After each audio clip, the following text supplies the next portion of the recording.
At the company's annual party, just as it was my turn to announce our relationship, my wife, Clara's longtime crush, Ethan, suddenly proposed to her in front of everyone.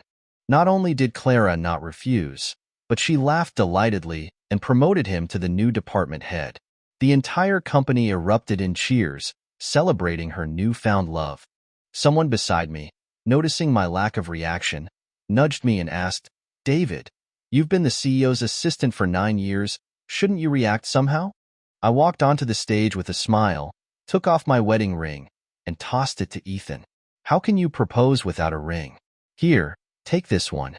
Back in the office, my colleagues teased me, "David, that suit looks custom-made. You had insider information and didn't tell us? Not cool, man." I couldn't bring myself to laugh. I'd been married to Clara for 9 years, but she always refused to make our relationship public. Only after I secured a $300 million deal for the company did she finally agree to let me announce it at the annual party. After we married, I gave her all my salary. I'd saved up for 6 months, scrimping and saving for my meager allowance, just to buy this suit so I could look presentable beside her. I was so nervous about the announcement that I barely slept for days, eagerly anticipating this moment. Now, it felt like I'd been preparing for someone else's wedding. Instead of anger, I felt a strange sense of amusement.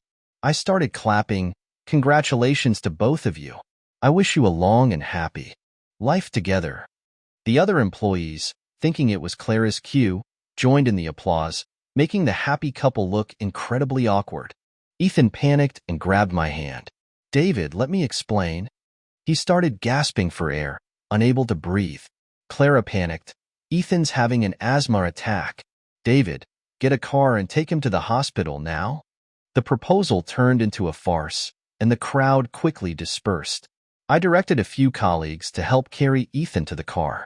Clara anxiously wiped the sweat from unconscious Ethan's forehead with the frantic air of a devoted wife. Meanwhile, Ethan's eyelids fluttered. He was clearly faking it. I didn't bother to expose him. Oblivious, Clara tossed my ring back at me and snapped, "You shouldn't have caused a scene at the annual party. He has asthma. He can't handle the excitement." Anything related to Ethan always led to a huge argument between us. This time, not only had Ethan disrupted my planned announcement, but Clara was blaming me for causing a scene after simply offering congratulations. Normally, I would have lost my temper, but all I could see was the image of Clara shyly accepting Ethan's proposal. 9 years of marriage had led to this. I was tired. "Fine," I said quietly. Clara looked at me, surprised, her voice softening. "Ethan is sick. I was just going along with his proposal to calm him down." Even if Ethan was sick, it wasn't Clara's responsibility to care for him. She treated me like a fool, constantly using this excuse. At first, I believed her, thinking she was just kind-hearted. Staring out the car window, I watched the buildings blur past, feeling like something inside me was also fading away. As her assistant, I took care of all her errands, big and small. Her eating habits were erratic, and once, I had a terrible stomach ache, sweating, and pale. She coldly knocked my medicine to the floor, the look of disgust on her face seared into my memory. "Ethan's asthma is congenital. I was just taking care of him. Do you have to fake being sick for attention?" I knelt and picked up the scattered pills, swallowing them as the pain in my stomach was overshadowed by the pain she caused. It was then I realized her kindness was a facade, a thinly veiled infatuation. "Sure, I understand," I said, and while she wasn't looking, I texted my former boss at an international company. "I accept the job offer." The reply was instant. "Great. I've arranged accommodation for you. Let me know when you're arriving, and I'll pick you up tomorrow." I had sacrificed my career for Clara. Now, I was done. For the rest of my life, I would live for myself. Seeing me silently on my phone, Clara frowned. "Ethan's sick, and you're chatting away?" "I've booked a private room for him." I bought my plane ticket without a second thought, tossing the ring onto the seat like a discarded toy. Silence descended in the car.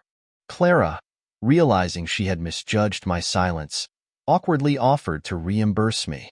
When Ethan feels better, we'll make our relationship public. We don't want to upset him. My phone buzzed. Clara had transferred $10,000. Okay, I replied, not bothering to accept the money. There would be no next time between us. I returned to our silent, empty house. I was used to the solitude. I packed my belongings and called my dad, telling him to get ready. We were leaving tomorrow. My jewelry box was filled with Clara's things, except for a worn-out watch, the only thing that belonged to me. 10 years ago, when Clara and I were still dating, she bought me that watch with the only $100 she had. Touched, I turned down job offers from major corporations to support her startup, content to be her assistant. I hadn't received a gift from her since. Every holiday, I bought her presents, including our recent anniversary. The expensive cosmetics I bought her lay unopened in a corner. On the table was a beautifully wrapped gift box containing a tailored suit and a bank card. I assumed it was a belated anniversary gift from Clara, but when I opened the card, I couldn't help but laugh. Congratulations to Ethan on his 100 days at the company, it read, in Clara's handwriting. Her handwriting was always messy. Recently, she'd said she wanted to practice calligraphy, and I foolishly thought my years of encouragement had finally paid off. I opened a drawer to find a stack of practice papers, each repeating the same 11 words, mocking my stupidity. I tossed the watch I'd cherished for 10 years into the trash along with the unopened cosmetics. It was past midnight when I finished packing. Knowing Clara wouldn't be home, I went to the guest room. I was woken up at 3 a.m. by Clara yelling, "David, I'm home." I used to wait up for her, no matter how late, with a basin of warm water for her feet and a late-night snack. Now, I bolted upright and locked the door before she could reach it. Strange. She usually stayed at Ethan's all night when he was sick. Why was she back so early? "David, why aren't you answering? Are you asleep?" Every time Ethan was sick, Clara would stay at his place. The first time it happened, I panicked when I couldn't reach her and called the police. I found her at Ethan's, catering to him. I was frantic with worry, and she scolded me for wasting police resources. She used to complain I was too clingy. Now she complained I ignored her. Unbelievable. I rolled over and went back to sleep. Clara continued banging on the door, her voice growing increasingly resentful. "I'm tired and hungry. Stop sulking and make me something to eat. Where's the footbath?" I ignored her, pulling the covers over my head. The next morning, to my surprise, Clara was in the kitchen making breakfast instead of visiting her lover. "You're up? Have some warm porridge." She offered me a bowl, her face pale. I knew. She was offering an olive branch. "Eat quickly. I have to take breakfast to Ethan. He's not as petty as you. He told me not to argue with you, and doesn't even need an apology. You're lucky." I put down my chopsticks. It was a specially prepared breakfast for Ethan. I was an afterthought. Of course, the ever-indifferent Clara wouldn't be making breakfast to appease me. I handed her the divorce papers. "Before you go, sign this." She pushed them back without a glance. "Contracts? I'm going to the office later. I can sign anytime. Eat before the porridge gets cold." She grabbed the lunchbox and headed for the door. "These are divorce papers," I said. She stopped dead in her tracks. Clara turned, a look of feigned understanding on her face. "Still pretending you're not angry? I just accepted his proposal. It was just for show. I'm married to you. What's there to worry about?" She looked utterly unconcerned. "Let's get divorced. I'll give you your happiness." Clara placed a hand on her hip, frowning. "How many times do I have to say it? We're just colleagues, David. How old are you, playing these childish jealousy games?" She always used this excuse. I used to argue, but now I was tired of it. "Sure, I understand." "Colleagues," I repeated. This time, my lack of reaction angered her. "David, what's with your attitude? Haven't I explained everything?" "Nothing. Go take him his food. It's not good to let a sick person go hungry." My voice was flat, devoid of emotion. Bang! The lunchbox hit the table. Clara glared at me, her face contorted with anger. "I'm already exhausted taking care of a sick person. Can't you at least stop being so difficult?" My hand froze around my chopsticks. I thought my heart was already numb, but her words still stung. I remembered a video on Ethan's social media where Clara was tenderly feeding him, her eyes shining with a tenderness I had never seen directed at me. 10 years together couldn't compare to 100 days with someone else. I stayed silent, unwilling to waste my breath. Furious, Clara finally stormed out, afraid of wasting any more precious time. My secretary bombarded me with messages, asking me to handle work matters. I told her to go directly to Clara and submitted my resignation to HR. The HR manager rejected my application. David, Miss Clara wants you to speak with her personally. Wasn't she busy with Ethan? When did she have time for my nonsense? I called her repeatedly, but she didn't answer.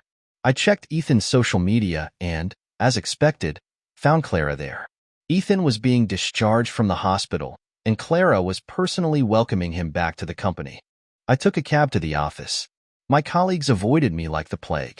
David's in trouble. I heard he upset Miss Clara's boyfriend at the annual party. Wasn't he her favorite? Whose favorite stays an assistant for 9 years? Only a fool wouldn't see that. I stepped into the elevator, my heart sinking. Everyone else could see the truth, yet I remained blind.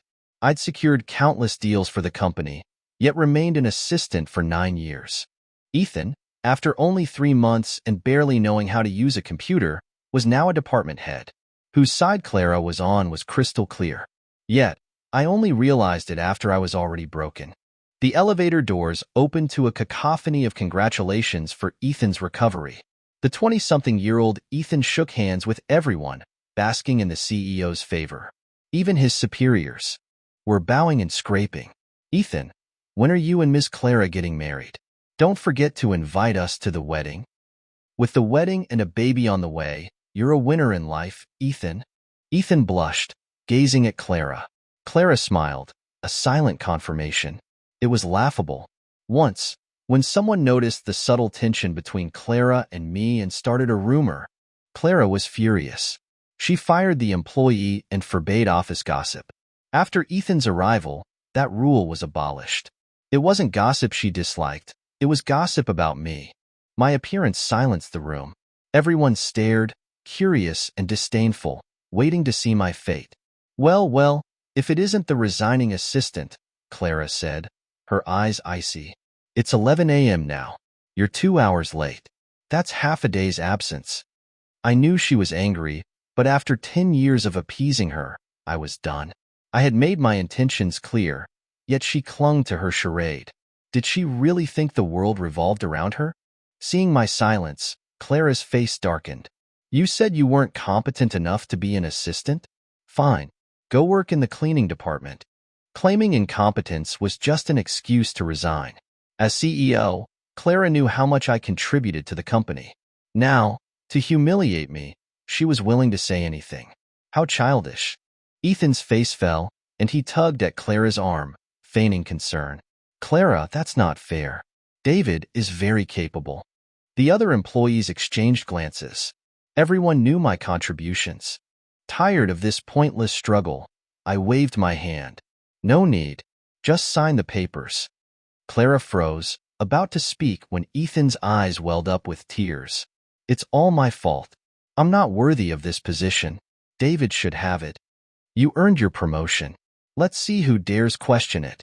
Clara snapped, then turned to me impatiently. You can start in cleaning. When the company goes public, I'll promote you to head janitor. Happy now?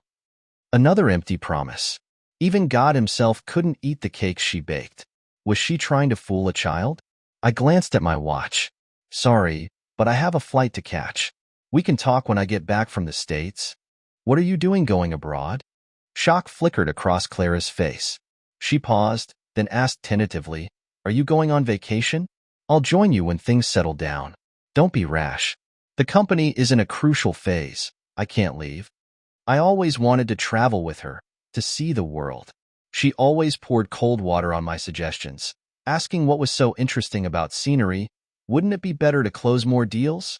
But with Ethan, she was jet-setting every other day. His social media was plastered with photos of their trips, their smiles radiating happiness as they posed together. No wonder the entire company thought they were a couple. Only Clara continued to insist they were just colleagues. "No need," I said, handing her the resignation and divorce papers. I wanted a clean break. This time, Clara refused to take them. 9 years of marriage. Are you really giving up? My eyes were calm. She no longer had the power to affect me. 9 years wasted. The employees murmured in shock, glancing between us, a look of realization dawning on their faces. I'd imagined countless scenarios for our public announcement, never this one. Ms. Clara and David have been married for 9 years? Wait, doesn't that make Ethan the other man? No wonder he had an asthma attack when David tossed him the ring. He wasn't upset, he was scared. Ethan's a homewrecker. No wonder he got promoted so fast. The whispers reached us. Clara, unusually, didn't defend Ethan. Her gaze was fixed on me. Ethan, after a long silence, finally spoke. "David, don't blame Clara. At the annual party, she was just trying to be nice and fulfill my dream of a public proposal. We're really just friends." Whether they were or not, I no longer cared. I looked down at my watch. "I understand." Clara clenched her jaw and wrapped her arm around Ethan. "What if I said we weren't just friends?" "Then I wish you happiness," I said, indifferent. "David," Clara cried, her voice laced with weight. "Don't you want to ask me anything?" I sighed, exhausted. "No need. I understand. It was just a lack of love. It took me 10 years to figure that out." Clara stepped closer, disbelief in her eyes. "Aren't you going to argue with me? Scold me?" I looked at her, bewildered.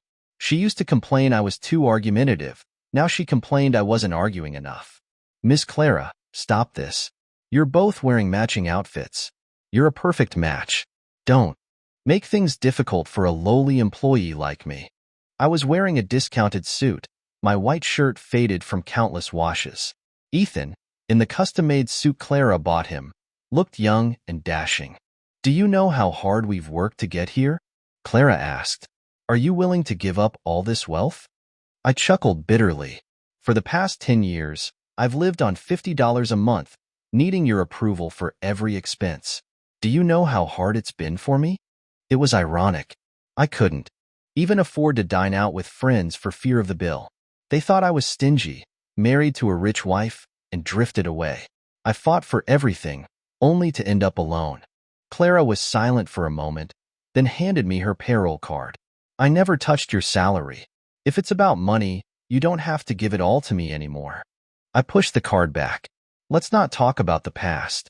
If I cared about money, I wouldn't have helped her build the company from scratch, even foregoing my share of the equity to be her workhorse. Realizing I was serious about leaving, panic flickered in Clara's eyes. Her voice softened. "Is your dad tired of being a driver? I can transfer him to security, double his salary." My mother passed away early, and my dad raised me single-handedly. After settling in the city, I discussed bringing him to live with us.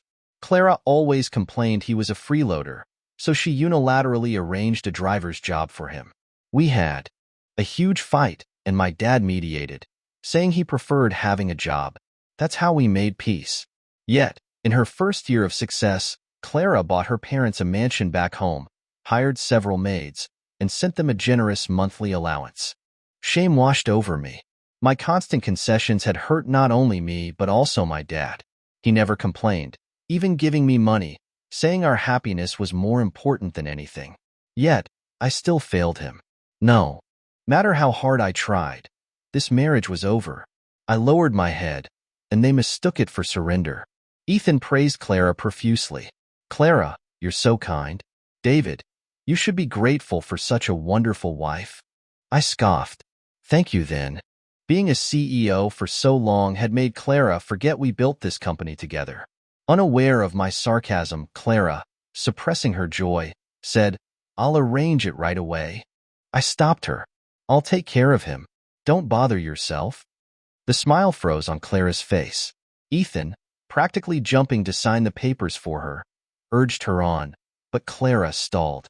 Tired of the charade, I asked bluntly, "What? You still like me?" You don't want a divorce?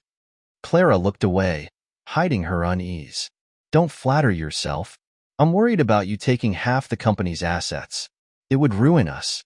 I can't agree to that. Don't worry. I'll leave with nothing, I said. For a moment, I wondered if she was deliberately stalling, unwilling to divorce me. I quickly dismissed the thought. Clara was so cold. Aside from Ethan, who could move her heart of stone? The woman in front of me teared up, snatching the agreement. I need to show this to my lawyer. Who knows what tricks you've hidden in here? She didn't love me but refused to let me go. She was just looking for an excuse to fight. Clara, if you don't want to sign, we can settle this legally in 2 years. I turned to leave. Clara grabbed my hand, tears welling up. Are you really this heartless? I yanked my hand away, almost causing her to fall. Ethan rushed to catch her, his face red as he confronted me. Clara hasn't done anything wrong. She's such a good person. How can you treat her like this? He shielded her, shooing away the onlookers, a knight in shining armor. Such a good person. She's all yours, I said, unwilling to prolong this any further. As I was leaving, Clara suddenly yelled, "Fine, I'll sign it. Let's go to the courthouse." I completed the resignation process and received my final paycheck. Clara transferred an extra $10,000. The salary has to go through accounts. Take this. Expenses are high abroad. I didn't accept it. I wanted no further ties to her. Clara, I'll go with you to the courthouse. I'm not comfortable letting you go alone, Ethan insisted. Clara patted his shoulder, her voice gentle. Be good. You can't come this time. Wait for me at the company.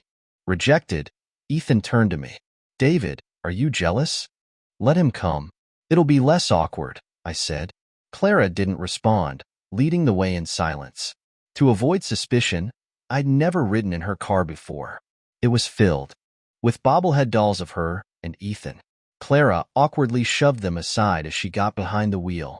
I sat in the back, spotting an inhaler in the seat crevice. She explained awkwardly, it was on my way to work. He had trouble getting a cab, so I gave him a lift. We lived under the same roof, but because she wanted to avoid suspicion, I woke up 2 hours early to cook and take the subway to work. Going out of her way to pick up Ethan was simply on her way. I understand, I said. This was love. What wasn't to understand? Ethan opened the passenger door and sat down. Clara raised an eyebrow. Sit in the back. Ethan looked at me pleadingly. David, it's just the passenger seat. You don't mind, right? I handed him the inhaler he'd left in the back. Go ahead. It's not my car. Thanks, David, Ethan grinned. Clara, your clothes are dry and hanging on my balcony. I'll bring them to the office tomorrow. Clara looked at me, eager to explain. David, don't misunderstand. I accidentally stained my clothes and had to change at his place. I really didn't do anything wrong. I understand, I said, urging her to drive. Clara gritted her teeth, as if making a difficult decision. Do you dislike Ethan? I can transfer him. Ethan's eyes widened. Clara. Clara reached for her phone to call her secretary, ready to transfer Ethan to another city. Ethan panicked, and his asthma flared up again. Clara instinctively moved to help him but stopped, glancing at me. His inhaler is in his bag. Can you get it for him? I looked at her. We're getting divorced. There's no need for this pretense. It was then that I realized Clara knew what was wrong with our marriage. All along, she just enjoyed the situation and was too lazy to change it. The ever-proud Clara lowered her head and pleaded, David, can't you stay? For a moment, I saw the girl from 10 years ago, crying in my arms because of her family's preference for sons. I would comfort her, vowing to be her strongest support. But in these 9 years of marriage, we had drifted apart. Clara, let's end this amicably. Clara bit her lip, silent. Ethan moaned, seeking attention. Clara, I feel terrible. Distraught, Clara ignored Ethan. I'll have my secretary take you to the hospital. He miraculously recovered. Clara, I feel much better after taking the medicine. It was a pathetic performance, but no one bothered to call him out. Clara drove slowly, lost in thought. We never really explored this city together, and now you're leaving. I raised an eyebrow. Let's switch seats.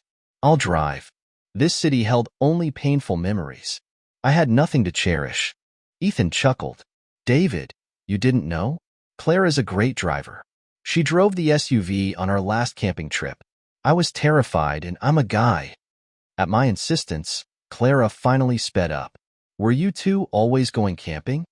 Ethan answered earnestly, not always, just once or twice a week. A week had only 7 days. Clara spent almost all her time with Ethan. Every night, I sat on the sofa, waiting for her to come home. It turned out those nights she wasn't home. They were camping, having fun. Clara pulled over. There were other colleagues there. It's not what you think. Ethan chimed in. Yeah, David, you have to believe in our pure friendship. My expression remained neutral. Sure, I believe you. I remembered those nights she didn't come home. How she'd come home drunk, accusing me of controlling her, of being boring. Ever since I met her, my life revolved around her. I worked tirelessly, learned to cook, learned everything she needed. In the end, I was the one discarded. Ethan talked nonstop, painting a picture of a completely different Clara. She was lively, funny, and generous, a stark contrast to the aloof woman I knew. Clara kept explaining, but I lost interest. Finally, we arrived at the courthouse. We filled out the paperwork, but Clara hesitated to sign. She gripped my hand, tears streaming down her face. Do we really have to do this? I lost my patience. Stop stalling. I've given you 9 years of my life. I'm tired. I placed the pen in her hand. Clara signed, her tears blotting the paper. Due to new regulations, despite signing the papers, we had to wait a month for the divorce to be finalized. It didn't matter. I would just return in a month. Finally free, I smiled, a genuine smile. As I opened the door, Clara hugged me from behind. David, don't push me away. Let me hold you for a while longer. I remained silent, letting her tears soak my back. A taxi pulled up, and my dad waved. Clara followed me out. Dad, she said, the first time she had called him that in 9 years of marriage. My dad waved his hand. Don't call me Dad. You're divorced from David. Call me Mr. Lewis. We'll miss our flight if we don't leave now, he urged. Okay, I said, leaving resolutely, boarding the flight with my dad. The CEO personally greeted us, promoting me to a senior management position. I didn't disappoint, leading my department to become the company's top earner within a month. My salary was enough for a comfortable life. Dad didn't work, enjoying his retirement. Clara bombarded me with messages daily, so I muted her. I used to beg her to reply, while she ignored me, happily video chatting with Ethan. Now that I was gone, she wanted to share her daily life. I no longer needed it. A month later, I returned to the country, dressed in a suit. Clara, in a bright red dress, greeted me at the airport. She invited me to dinner at our former home. Compared to its previous coldness, the house felt much warmer. You always wanted a dog, but I thought they were dirty. I've had one for a month now, and I finally understand the joy. A fluffy white dog nuzzled my ankle. On the wooden cabinet was a photo of us, Clara in a white dress, me in black. Clara smiled, reminiscing. Remember this photo? We were so poor back then. We asked a stranger to take it for our wedding photo. We did have happy times. But as work consumed her, Clara grew distant. The promised wedding and proper wedding photos were postponed indefinitely due to work. I remembered the cabinet used to display porcelain and antiques, which I dusted daily. Now, it held a collection of gifts. Clara asked if I remembered them. I smiled, silent. They were the gifts I had given her over the years, each carefully chosen. How could I forget? Clara pulled something from behind her back, my discarded wedding ring. You were in such a hurry to leave. You forgot your ring. I noticed she was wearing hers. I placed the ring on the cabinet, shaking my head. I didn't forget it. I don't want it. Clara fidgeted, flustered. After you left, I realized how many gifts you gave me, and you lost the watch I gave you. But I found it. She led me to a storage room filled with gift boxes. She handed me the worn watch and started opening boxes, saying these were to make up for lost time.